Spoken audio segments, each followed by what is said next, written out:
guys, welcome to my channel. My name is ReadingBear and I hope you are ready for some more stories. And today, we'll take a look at some new entitled people content. If you enjoyed my content, please don't forget to subscribe to my channel and post some bear emojis in the comment.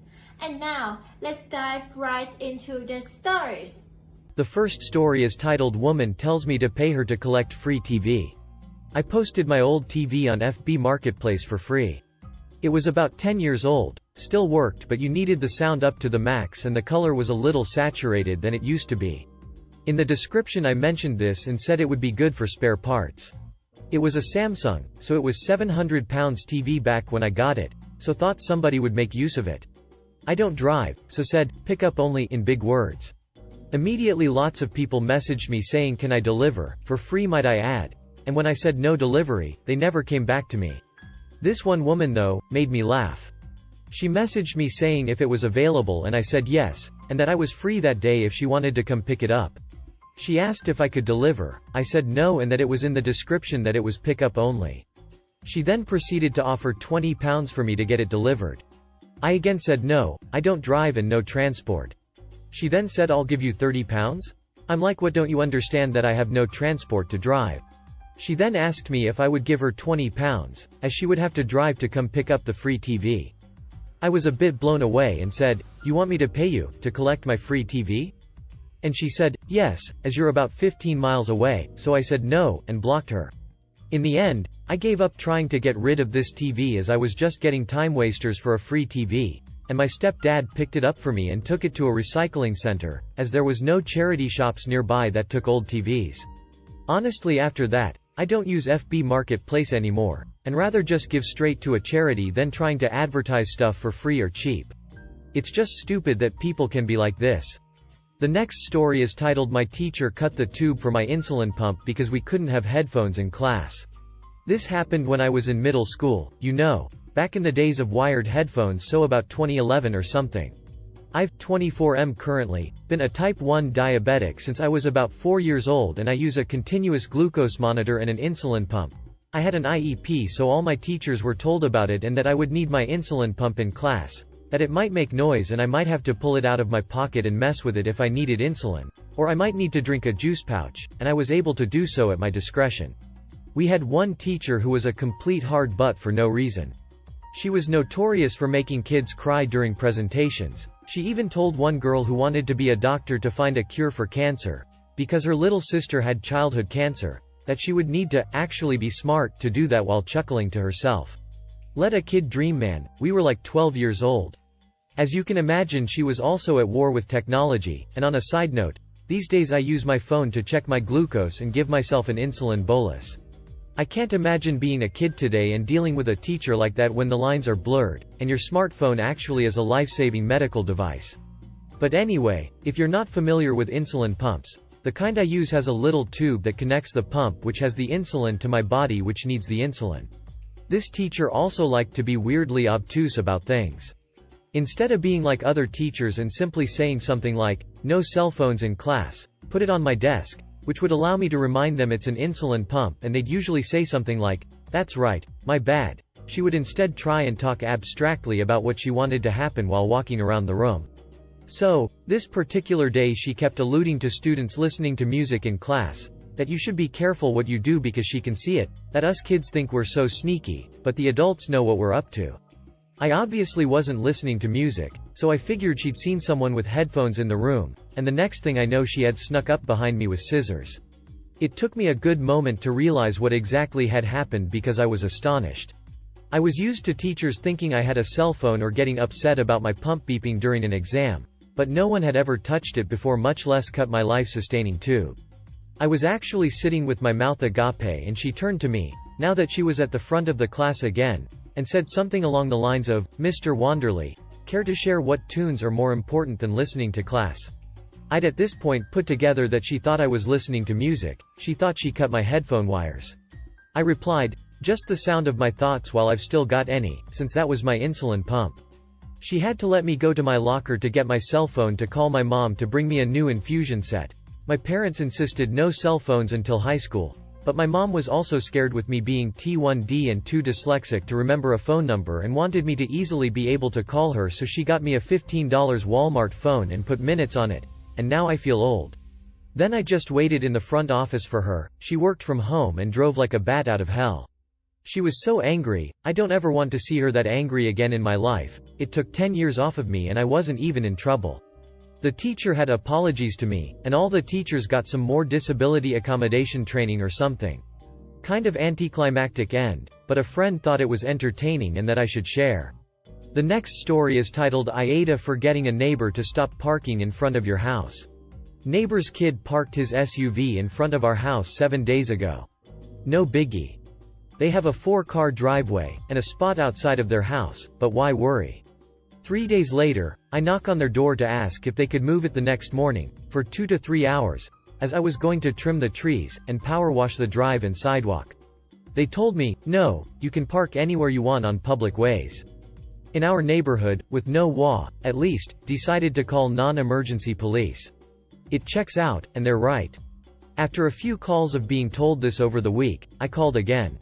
Instead of making a complaint, I pretended like I was going out of town, and wanted to make sure I could legally leave one of my vehicles in front of my neighbor's place for a few weeks. They said, as long as it's parked legally, and up to code, no flat tires, or expired tags. Tags expired. Smiley face. I told them the real story, and asked to have it escalated. Police on their way now. Only took about 6 calls, and tricking them to tell me the full rules.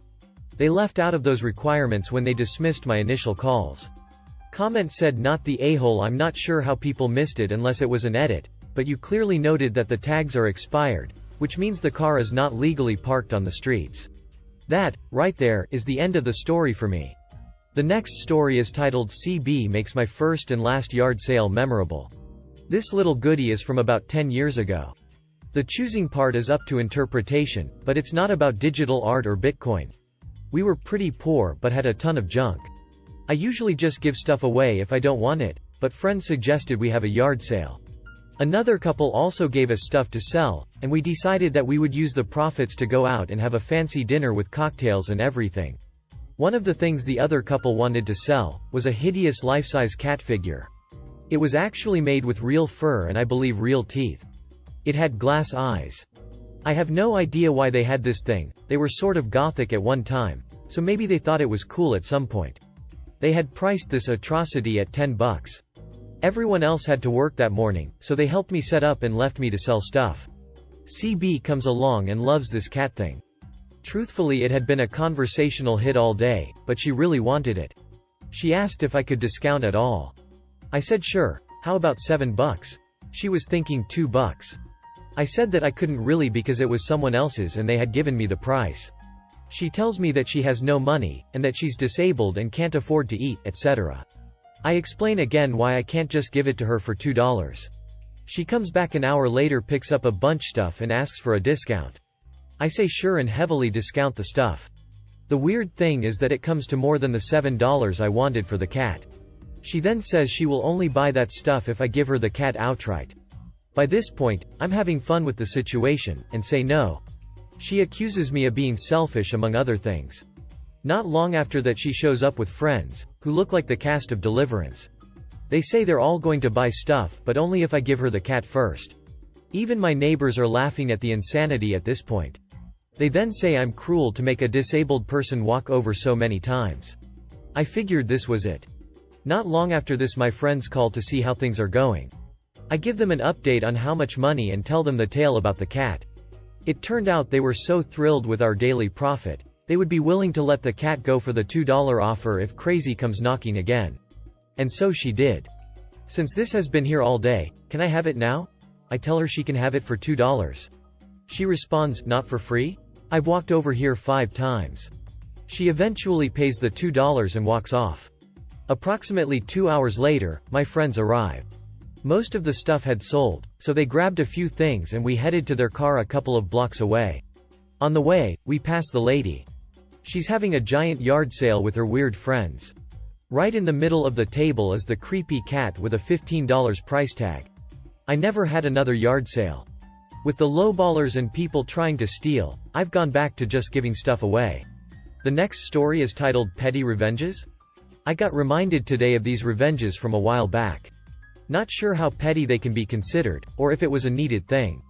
So, I work as a bike rider delivery person in a very touristic city in Europe.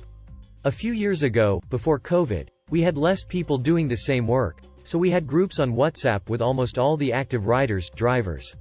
We were paid per delivery, and long waits in the restaurant were always a problem. This one particular restaurant got not one, not two, but three separate, petty, revenges come their way. First, PR. They would always make us wait a long time, over 30 minutes. We would always complain about to each other without finding a solution. Until I once went there. I'm normally very chill, but that day I lost my cool after seeing people get in and out or in and start eating, and I was still out, waiting for a couple of pizzas I had to deliver. I put my bike in front of the door, my backpack in front of the bike, and stood there, blocking their only door. The waiter came and rudely said I couldn't block the door. I said, and you can't make me wait 40 minutes for 2 ducking pizzas. I'm in public soil, so if you want me to leave, give me the pizzas and I'm out. I was out of there in 5 minutes. I told so to my colleagues, and they started doing the same for a while. Second, PR. At the time, we could refuse doing deliveries without explanation. We all decided to stop accepting deliveries from this restaurant after a colleague of mine got his bike thrown in the middle of the road because he blocked the door of the restaurant for 50 minutes, and then the cook, an owner, came out of the pizza making area, was in the middle of the restaurant, just to offend him in front of the clients.